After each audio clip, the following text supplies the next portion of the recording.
ఈ బిల్డప్ ఏం తక్కువ లేదు. అంతా డొల్ల. డోర్లు తెరవండి, ప్యాక్ యువర్స్ బ్యాగ్ అంటూ ఇలాంటి సొల్లు పురాణం ప్రతి సీజన్లో నాగార్జున చెప్తూనే ఉంటారు. చేసే సింగినాదం ఏముండదు కానీ బ్యాగ్ సర్దుకో, డోర్స్ ఓపెన్ అంటూ తెగ బిల్డప్ ఇస్తుంటారు నాగార్జున.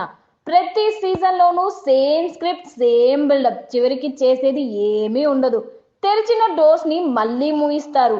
ఈ బిల్డప్ ని పక్కన పెడితే ఓ పక్కన చౌదరి గారి పాపని అలా మంచం పైకి తోయడం ఏంటని నాగార్జున తెగ బాధపడిపోతుంటే, చౌదరి గారి పాప రీతు మాత్రం నాకు తీట ఉంది, నేను తోయించుకుంటా, మధ్యలో మీకెందుకు అన్నట్టుగానే ప్రవర్తించి నాగార్జునతో సహా అందరికీ షాక్ ఇచ్చింది.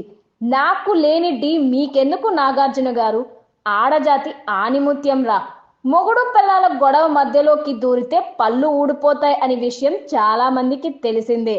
అయితే డీమాన్ రీతులు మొగుడు పెళ్ళాలు అయ్యే సీన్ అయితే లేదు కానీ ఏదో హౌస్ లో ఉన్నారు కాబట్టి ఎంజాయ్ చేస్తున్నారు. బట్ వాళ్ళ మధ్య వేలు పెడితే చెప్పు దెబ్బలు తప్పవన్నట్టుగా చేసింది రీతు. ఓ పక్క ఆడియన్స్ తో పాటు హోస్ట్ నాగార్జున కూడా డిమాండ్ చేసింది తప్పు అని అంటుంటే, రీతు చౌదరి మాత్రం దున్నపోతుపై వాన పడ్డట్టుగానే పిచ్చలైట్ అన్నట్టుగా ప్రవర్తించింది. నాకు లేని డి మీకెందుకు నాగార్జున గారు అనేట్టుగానే ప్రవర్తించింది రీతు.